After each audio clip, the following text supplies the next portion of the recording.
Greetings, that guy with the pencil. Whoa, Azimuth, what are you— There is no time for questions, Mr. Twop. You need to choose. Choose what? Them.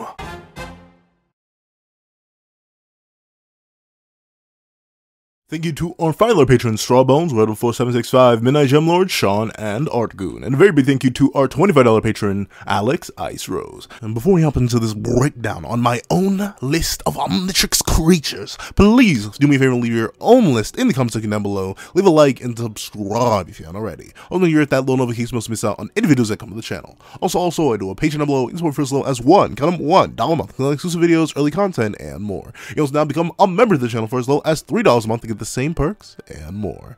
Now, let's hop into the discussion. What's up, guys? Untitled here, and yeah, I was just gifted an Omnitrix. Unfortunately, though, it seems to be limited to alien forms that only Prime Ben has, and even then, I'm only allowed to choose 10. That means I can't access any of the fusions, external series aliens, and unfortunately, I can't even use the Inktank's original Omnitrix aliens either, despite how much I want to. Maybe another time, another Omnitrix. On the bright side, though, I can pick from all 4 series, but no reboot. Also, for some reason, I don't have access to Celestial Sapien, Pripetosian A, or Chronosapien DNA. Oh well, let's pick 10. For number 1, we're gonna start big. Way big! The Tokustar is not only a fan favorite species, but they are also a personal favorite to me. I still remember seeing Waybig for the first time in Secret of the Omnitrix and losing my good mind. So of course I had to include my big, bulky boy. But on a utility front, why Waybig? Why part of my original 10 when I have transformations like Humongousaur, Wrath, Forearms, Armadillo, Kickenhawk, and many other great strength species to use instead of Waybig, who's really, really big? Well, that's simple. It's because Waybig is the beefiest of them all. Unlike Ben, someone who would likely take it slow, if I need power, I'd like all of it nigh instantaneously if I can manage it, and Waybig provides that in spades. He is by far the largest natural alien out of Ben's roster, and arguably top 5 strongest. And don't get me wrong, using him in a general area would be rather annoying. I'd rather be safe than sorry. That chance of anyone throwing hands with me when I'm literally 120 feet tall. 2, his power is actually generally useful in any case of world-destroying threats that happen to occur on Earth. Even ignoring the hypothetical supervillains who would appear as a natural response to me possessing the device, did you know that Earth went through a mass extinction event? Like one that wiped out all of the dinosaurs? Yeah, those meteors nearly glass Earth all the time. They usually miss, but in an arguably infinite universe, or at least a finite one that's very, very big, those meteors are rather abundant, and while Daddy Jupiter does soak up a lot of them, just in case, wouldn't it be nice if we had a guy who possessed the ability to transform into a creature that could actually bully that meteor and wipe it from existence? Or realistically, with how strong he is, just catch it. I think so. Waybig can easily match and react to beams that can annihilate Pluto in a matter of seconds, so I think he's doing pretty darn well. And just a quick FYI, and doing some quick mathematics, the life-wiping meteor that stat padded the dinosaurs was 12 kilometers wide. Pluto is 2,376.6 kilometers wide. Waybig can easily handle something 198 times the size of our life wiper. He's good. 3, he can just survive in space and hypothetically fly. Tokustars are born in space and they seem to be able to move there, so flight is very, very likely. The main reason this is useful is in case I need to move my powerhouse out of the atmosphere. 4, he's cool. It's Waybig, I want him. 5, I get a massive laser that can wipe planets from existence. Who's gonna stop me? But being realistic, I actually wouldn't use him all too much just because of the rarity of his viability, but he would be one I wouldn't hesitate to pull out if a need be. So yes, if you even think of attacking me and you are the lowest level of threat, you are getting stomped by a Tokustar. In the Ben 10 verse, all the same logic applies, but extra. I am always round starting with Waybig against any threat I deem necessary, which would literally be any threat that appears to me that is beyond human level. Vilgax coming to get me? Thrown into space. Albedo wants to smoke? Thrown into space. Luma heard about your boy and wants to smoke? Thrown into space. Yes, I know. It is very drastic, and maybe too much of a reaction, but I don't care. However, from one of the largest aliens in the watch to a regular sized one, let me introduce you to my speedster, the coolest Kinoceleran, Accelerate. This is a proper case of extreme nostalgia or pure bias, with a decent helping of actual general utility that makes him a round start draft pick for me. But why? What is it about Accelerate that makes him round start? Well, obviously he's by far one of the fastest aliens in the watch. Not the fastest, don't get me wrong, but out of all of our purely land-based speedsters, nobody doesn't like the velocity of Velociraptor. With speeds that allow him to move so fast that he basically stops time, casually dodge lasers while only 10 years old, and is just a species specifically built for land movement, yeah, he's kinda him. So let's talk about his utility.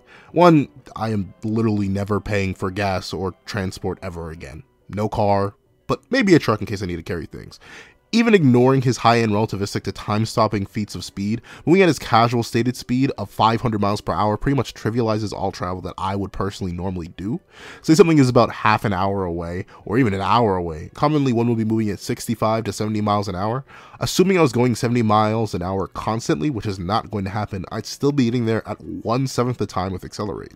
For a more understandable example, if you want to go from California to New York on a flight, it'd still be quicker to take a casual jog as Accelerate than to take a flight. Sure, it'd be a bit draining, but I'd rather be physically drained than have my wallet drained. Number 2, no one is ever hurting me. I'm literally gone in every scenario. If I can dodge lasers, no human being will ever be able to take me out easily, armed or not, because I'd be running laps around them. 3, easy money. I could produce things at an insanely higher speed compared to most other people, meaning I'd be a super valuable worker in any general scenario, meaning it would be easy to make mad bread. 4, running on water is cool.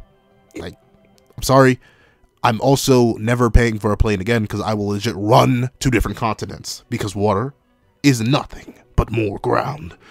5, counter tornadoes. If something like a tornado were to ever threaten me or those I care for, tough luck for the tornado because I can literally run fast enough in the opposite direction to neutralize it. 6, Accelerate is shockingly durable. In case I ever do get hit, nothing should wipe me out in one hit, because that takes cyborg Vilgax levels of strength, which is extremely high. 7, running on water is cool. That is all.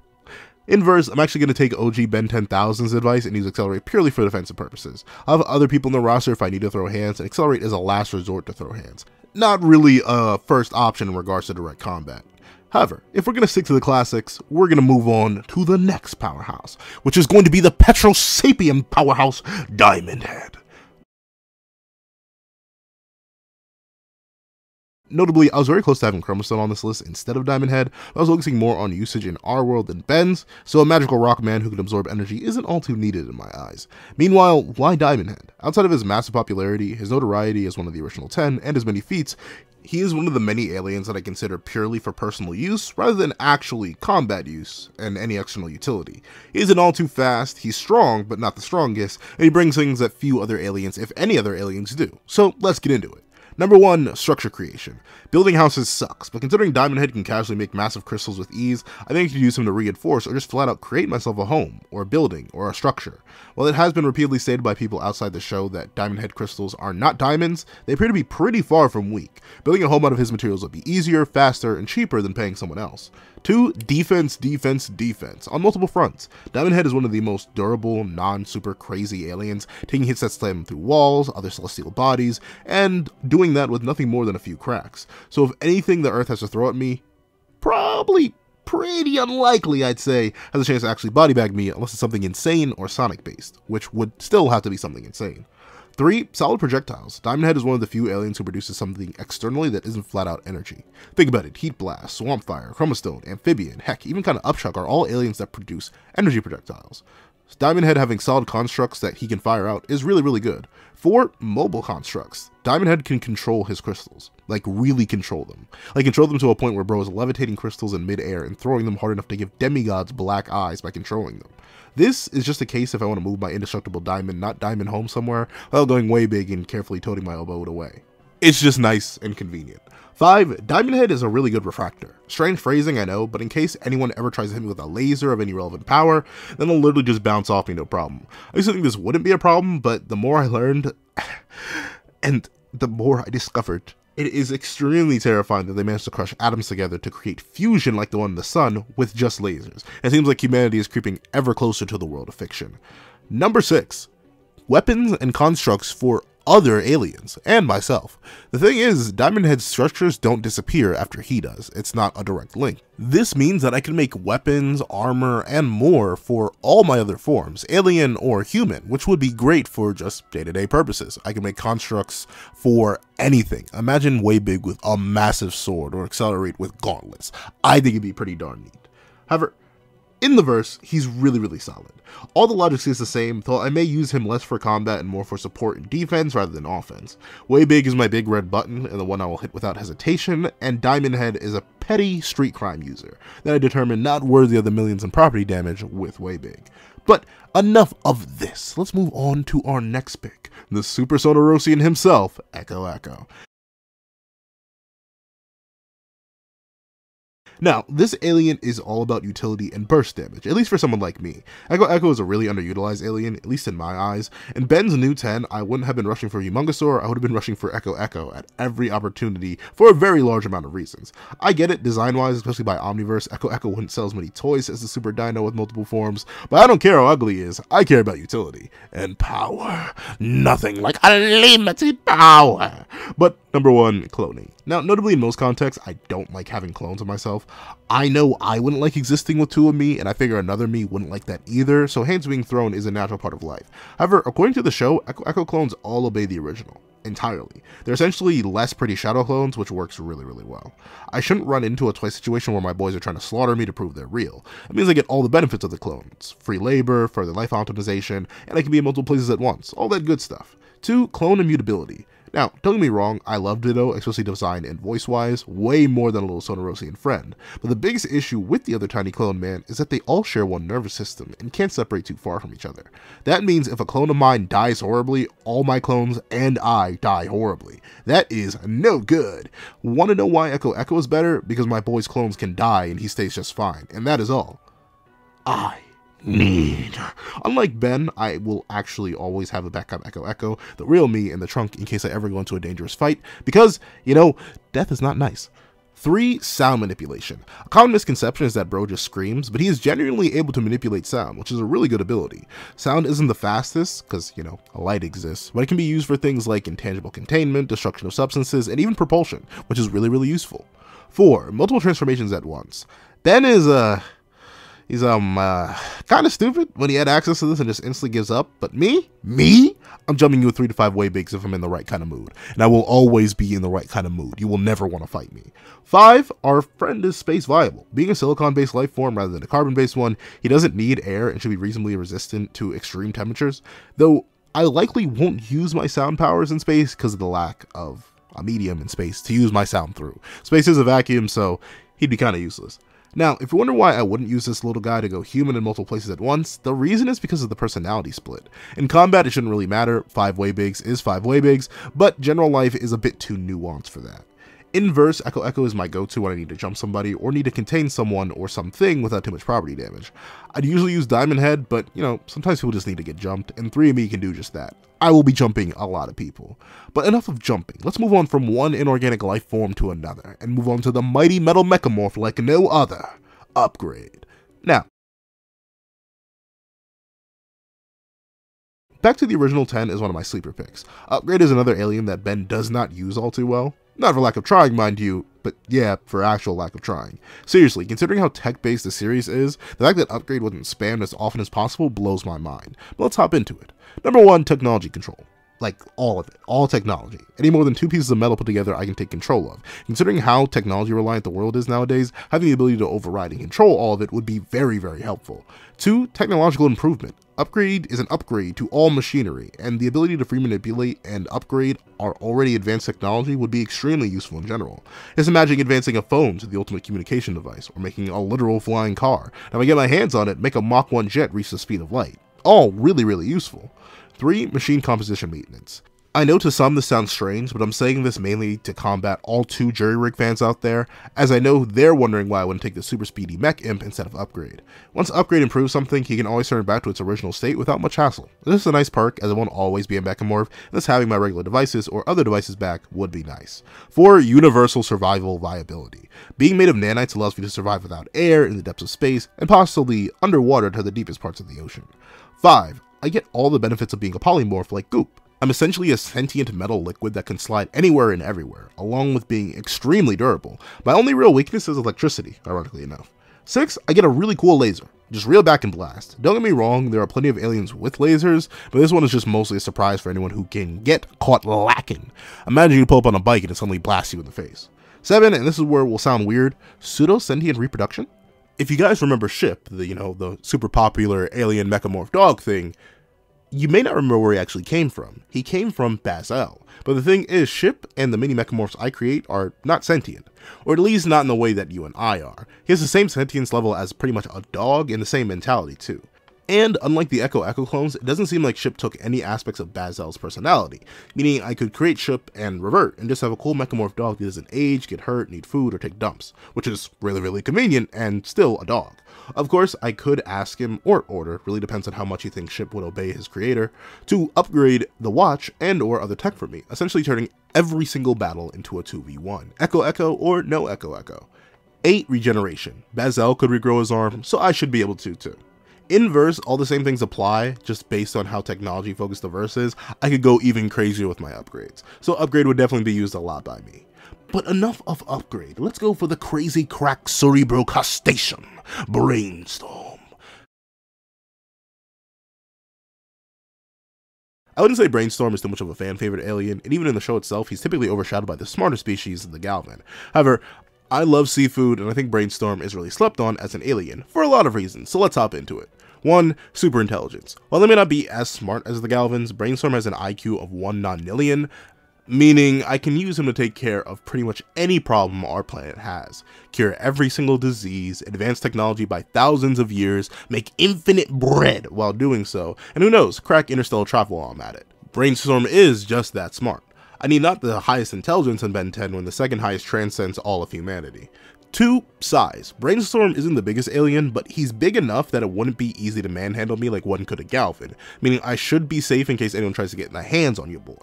3. I can shoot lightning. I find it highly unlikely that a soul could actually dodge a boy if I get the blasting, and considering how much electricity Brainstorm can control at once, even group fights become child's play once I get to firing off my lasers, or lightning in this case.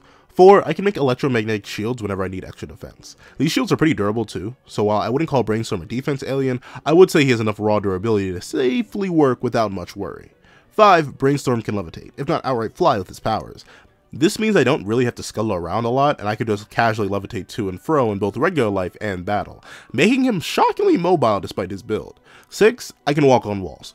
I don't know why he can do this. I never see Crab straight up scaling walls, but hey, I won't complain. I may just work on walls or ceilings for the fun of it, as it has no real purpose as a combat tool when I can already fly. 7. Underwater utility. Brainstorm can breathe underwater, and that's fun. Though, honestly, it's a worst case scenario ability. I have other aliens I would use if I want to go for a swim. 8. Tech control. If I want to improve tech, I got upgrade. But if I want a tech companion and my boy Ship isn't nearby, I can use Brainstorm to overtake and control complex tech or just fry them. Inverse, Brainstorm will likely be one of my lower use aliens. His general lack of speed and overall much higher power level in Ben 10 means that he's not going to be my immediate combat choice, and considering the Ben 10 as a verse seems to have less tech issues and diseases, I doubt I'd spend much time in this form outside of niche moments. I prefer speed and power in the verse more, so Brainstorm is just a solid utility pick, then it's always good to have a smart guy in the back pocket. But, speaking of an underwater alien, we aren't your average fish. We're going to use the amazing aerophibian, JETRAY. Now, hear me out, I know JETRAY seems like a weird choice when I have the other most popular speed alien in my roster already, but note my wording earlier. Accelerate is my land-based speedster. He's a go for a run and fun kind of alien that I'd use if I need to keep the battle grounded, and it's apparently confirmed that land Accelerate is just faster than land JETRAY. JETRAY, on the other hand, is my all-access ticket to parts of the unknown with his crazy abilities. Let's hop into them. 1. Speed. Now, don't get me wrong, there are still faster aliens in Ben's roster, from the seemingly slow time manipulator Clockwork to the reality warping alien X. And ironically enough, Chromosome is pretty fast too, but I don't have access to the first two, and the third is too slow for my taste. Don't get me wrong, Chromosome can fly across solar systems and galaxies in record time, but JETRAY also literally entered hyperspace. Nothing in the watch is compared to that, outside of those who can literally stop time or control the entire universe. That kind of speed JETRAY provides makes it so that the whole universe is at my disposal, and that's fine by me. 2. Surviving literally anywhere and everywhere. JETRAY can survive in the depths of space, the deepest of seas, and in open air. If I'm just going places without the need to throw hands, JETRAY is always my first pick because of how fast I can get there, and unless it's super tailored to slaughter aerophibians, I'm pretty easily able to survive. 3. He is very strong, like very strong for a creature his size. Pound for pound, he's crazy. Like I said before, way big is the go-to, but JETRAY can tote Vaxasaurians, Humongosaurs if you need the clarification, with no problem. So I'd be good to go on carrying anything else that's the same size, if not smaller than that. 4. He is shockingly resistant to a lot of things if he ever does get hit by anything. Radiation, electricity, cold, heat. Despite his relatively small stature compared to the aliens that you think would be pretty durable, he is not one to sleep on. He's pretty strong. 5. He can fire a Neuroshock Blast that can be as tame as a fancy taser, to powerful enough to blast away a multiversal time-space device with help. So the variety is pretty darn crazy in what I can do with his green energy. Though in our world, it'd likely just be for self-defense. In the Ben 10 verse, all the utility is the same. I'd definitely be in the ballpark of using JETRAY pretty much as Accelerate, just randomly blitzing everywhere and attempting to one-shot anyone human level. JETRAY and Accelerate would also just be really fun aliens to combo into. Like imagine coming out of hyperspace into a way big punch, blitzing down someone, and then turning into DIAMONDHEAD to hit them with a big ol' rock. Like seriously, it's just fun for a heavy combat based verse like Ben 10. But, you know, enough of sky, space, and air. Let's root ourselves back into the ground with the Mega Methanosian SWAMPFIRE. Now, this was admittedly one of the hardest picks for me personally, due to my heavy nostalgia bias. I was really so close, like half a second away from putting Heat Blast on this list instead, because I love everything about him. From design, ability, his original voice, he's one of my favorite aliens. I also really happen to like Wildvine despite his limited appearances, but both of them essentially just get reborn and made better in the Mighty Methanosian, so I had to suppress my biases and slide in SWAMPFIRE. 1. It's in the name, Fire. It's one of the most basic abilities, and while their nation did indeed attack, it is still very good. The ability to casually burn things away with nothing more than a wave of a hand is extremely useful, though it's a power I still would be careful with using because unlike Heat Blast, it doesn't seem like SWAMPFIRE actually has genuine pyrokinesis, rather just actual fire. 2. Regeneration. SWAMPFIRE is arguably the most skilled regenerator that isn't made out of liquid or metal, being able to be crushed, blasted, torn apart, and more than really just laugh it off and regrow said limbs, body, or form. 3. Healing. Weirdly enough, it seems like SWAMPFIRE can use his power to heal people. He was literally able to reattach the hand of a hybrid, which I assume has relative complexity to the hand of a human. He's not the best at the healing job, but I think he's the only alien outside of Alien X who can actually do any healing at all in Ben's roster, so it's a nice boon to have access to. 4.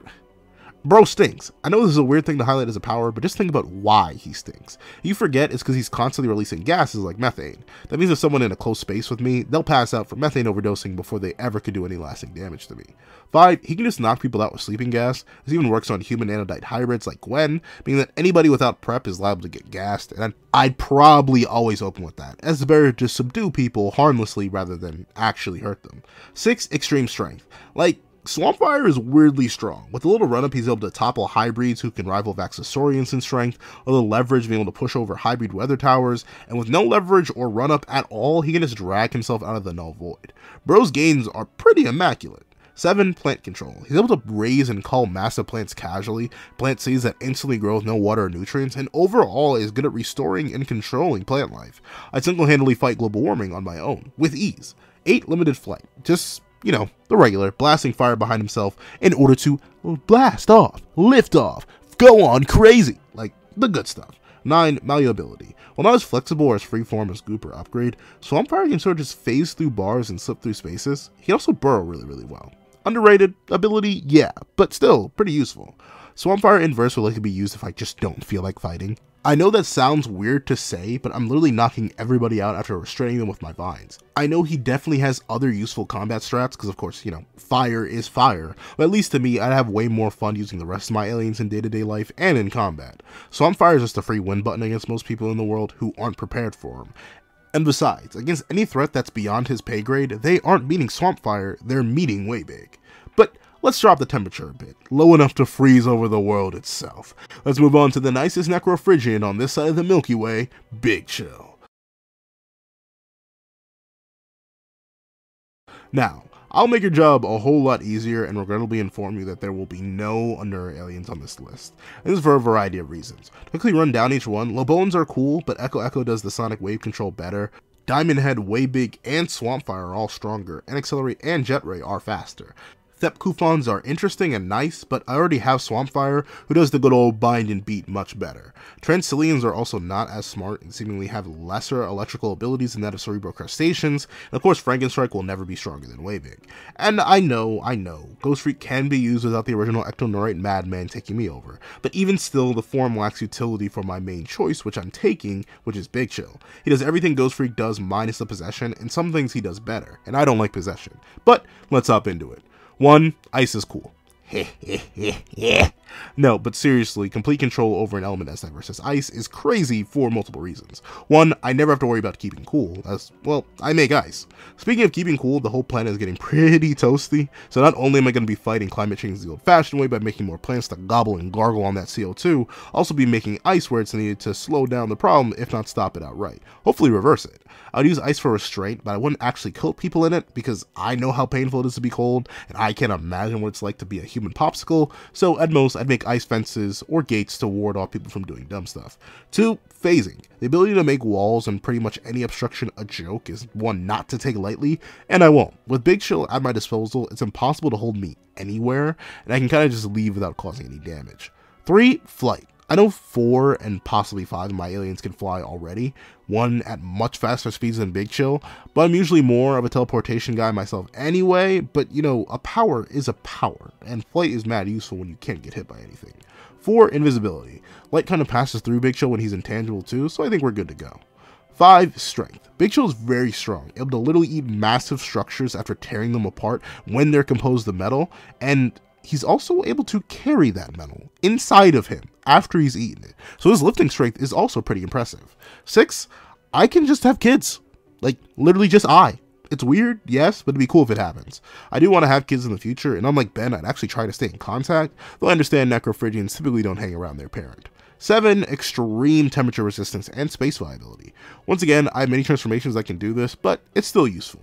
Inverse, Big Chill is someone who had pull out against someone dangerous and in a closed space. Y'all know I typically go for Diamondhead or Swampfire normally, but in case I think a person is dangerous enough to require immediate restraint, I'm flying through them and freezing their insides out, making sure they cannot escape. Also, just for jump scaring people, I'd love to spawn in and freak people out.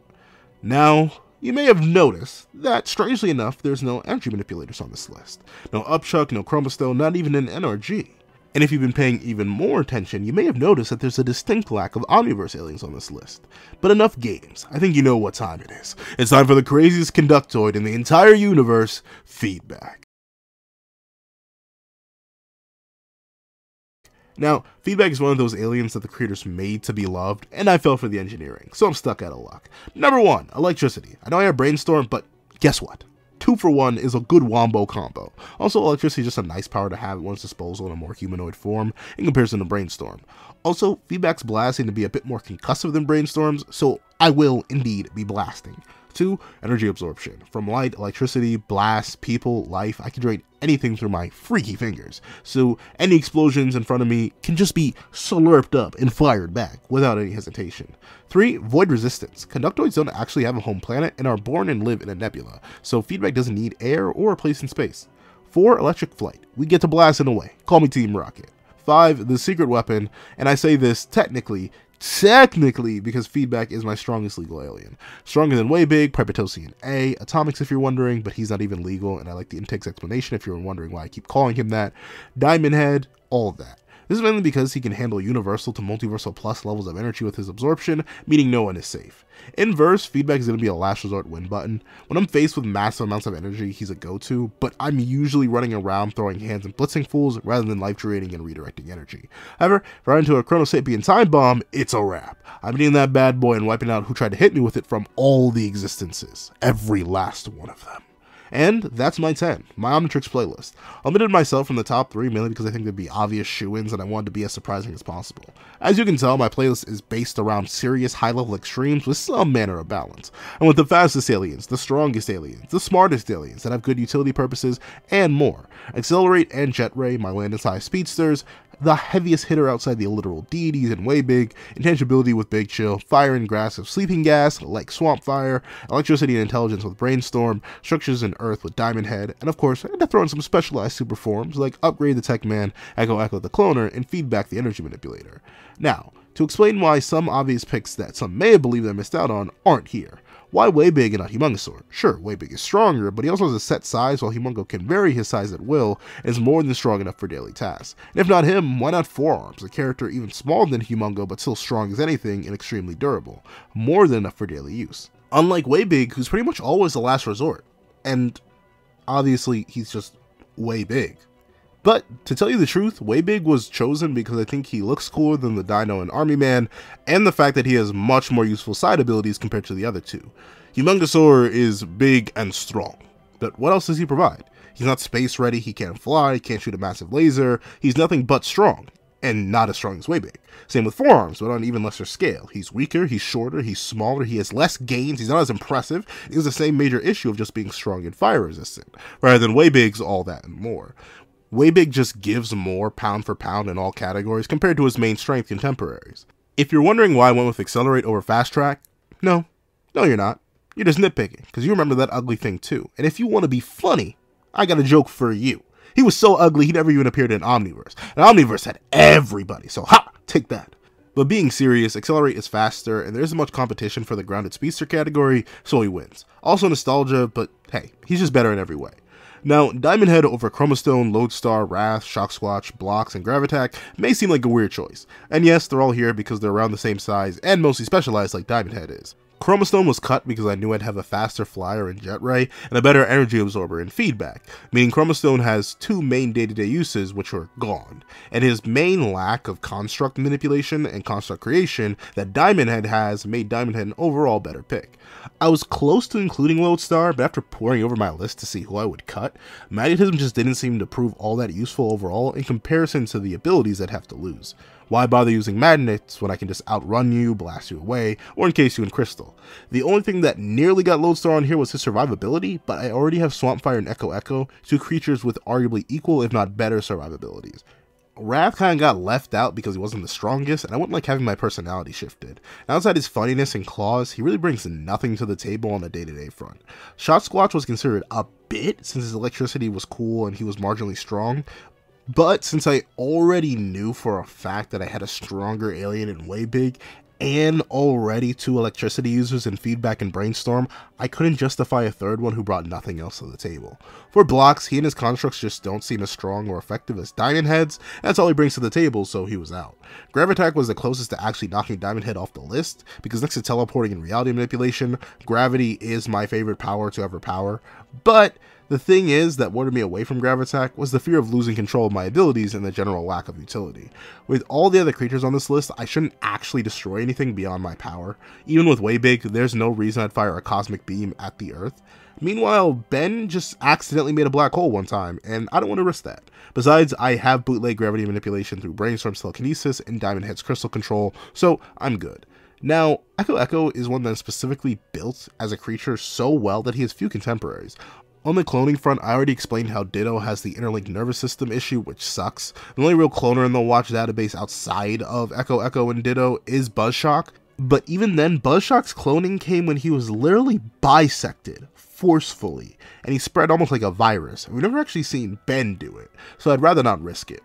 Top that off with him being an electrical alien, I kind of put him to the side on principle because once again, I already had two. Ben Wolf, yeah, I know he's Blitzwolfer, but I'm old, leave me alone, and his sound projection is really nice, but it really is just projection compared to Echo's control.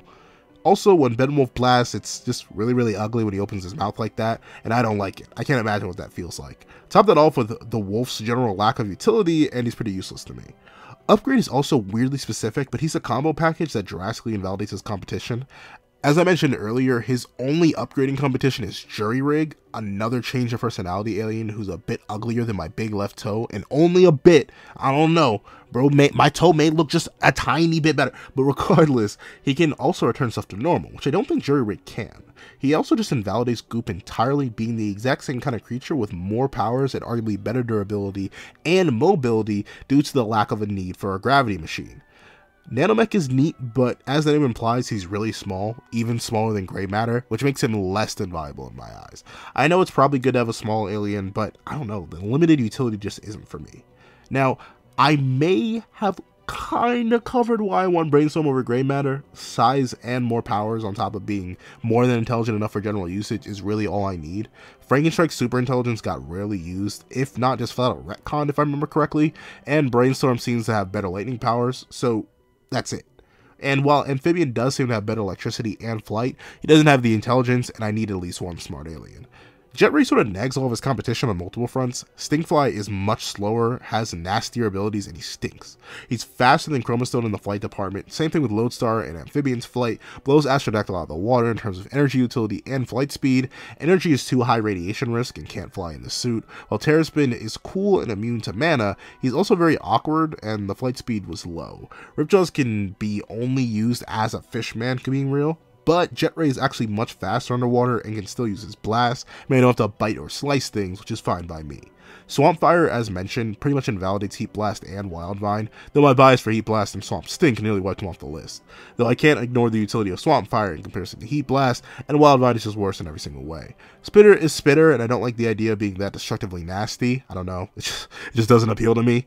Meanwhile, Cannonbolt is a weird one who also has a lot of utility, but I think he's mostly destructive and lacks a daily life utility with a slower speed than Accelerate, and seemingly comparable strength to Swamp's.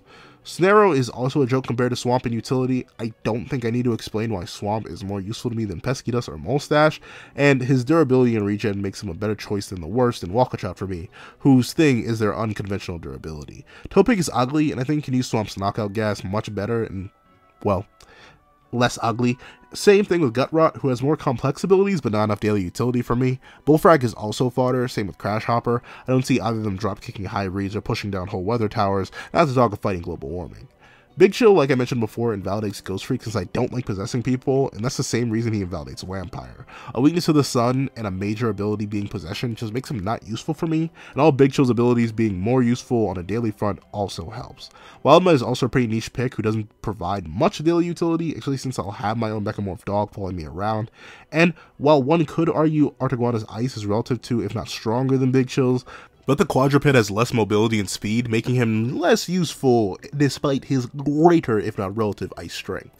Guy is another ice user, but I think he's just in a generally weird spot where he's a weaker generalist. I'd rather have a stronger specialized lineup in my roster. Kinda random, but Spider Monkey is someone I was also considering, but his restraints aren't that good and really messy, and his strength and speed, ironically enough, even with his wall sticking, kinda all get compensated for by other transformations. Chameleon's hold stick is also done better by Big Chill as well, and Water Hazard is neat, but water can be made in spades by combining the transformations if I really need to. Kick and Hawk is a weird one I never mentioned earlier, except when I did, but he's also fodder compared to my top powerhouses who I'd use. Finally, Feedback. Feedback is half on here because I got through my whole list and realized I hadn't used a single Omniverse alien out of my selections, and half on here because he does energy absorption the best. Upchuck is nice, but he gets bullied in close quarters, and his barf bombs, while kinda cool, are also very disgusting. Edel is nice, but he also needs to eat stuff, and I already have enough property damage on my record from my rare uses of Way Big alone. Same thing with Ball Weevil, combined with his small size, makes him a non-option in my view. Armadillo is here in this outlier list too, because I just know, I'm sorry, I just don't like the property damage bills, and he's weaker than Way Big. But there you go, I should have touched on every alien that Ben has access to, and why my list of 10 compensates for them in some way, shape, or form. However, I think a big question comes from how I'd use the Omnitrix, and whether or not I'd be a hero. Personally, I would most likely be the most like original series Ben 10. If I'm there, I'm more than willing to help, and my identity is mostly secret. The only issue I could see myself running into is my problem of getting my Brainstorm bred, which in that case, I'd use my other aliens to become famous rather than show my own face. It'll take a lot of convincing, but hey, let someone try to stop Way Big from doing what Way Big wants. If you're wondering which watch I'd want, I'd probably take the most updated one from Omniverse in terms of abilities, but the aesthetics of an altered original Omnitrix. I just like it the most. Once again, I'm very nostalgic for it, and also, it's pretty conspicuous, but not as conspicuous as any of the Ben 10,000s. And the Ultimatrix, honestly, it's a nice design, but not a favorite of mine. Preferably, I'd have access to Master Control, if I could have it, and with that being the case, I spend a lot of time swapping between forms, and going back to human if I really, really feel like it. I'd pretty much be like original Ben 10,000 in this introductory episode, where you know, I'm probably an alien most of the time. And going back to human when the day is done. However, let's talk about a hypothetical scenario what I do with this specific list. So first off, I get a starting run with Accelerate, and then switch into JETRAY to launch off into space, keeping my momentum and moving at maximum speed, then landing with Way Big on Mars, splitting into dozens of Echo clones, and transform a bunch of them into Diamond Heads and upgrades to coat the Brainstorms to guide the Diamond Heads into building structures, while other upgrades coat the SWAMPFIRE so it'll work to make loads of water with Big Chill to freshen up the planet as a whole. And then I'd use said water to create lots of plants to build an atmosphere as feedbacks absorb solar energy to power the structures made by the others, and bam, I'll have Mars colonized as a functioning planet in a year at most. All with the low price of my time, which I'd be fine with. Of course, that's a drastic example, but I'd most likely just be rushing around and enjoying life. I'm no hero, but I'm also no villain. Like Vilgax believes, with my limited arsenal alone, the Omnitrix is the perfect tool to conquer the entire universe, and at bare minimum, all sentient life, but there's no fun in being a dictator. Luckily enough, thanks to the watch, I can't even be slaughtered by normal means. The completed watch has an anti-death failsafe that can react to the Big Bang, and I don't think any entity on this earth could damage or wipe out a Toku star. However, that's my complicated, super long explanation of aliens I'd want to use. If you guys want a sequel to this using non-watch aliens or a secondary playlist of watch aliens, let me know down below. Depending on when this was released, I may have already started a new list. However, thank you guys so much for watching. Please remember to leave a like, comment, and subscribe if you haven't already. Also, here at that little notification bell to miss out on any videos that come to the channel. Also, I do a Patreon down below and support for as low as $1 a month, exclusive videos, early content, and more. Also, you can now become a member to the channel for as low as $3 a month to get the same perks and more. Thank you guys so much for watching once again, and I hope you guys have a wonderful day. This is That Guy with the Pencil, writing off.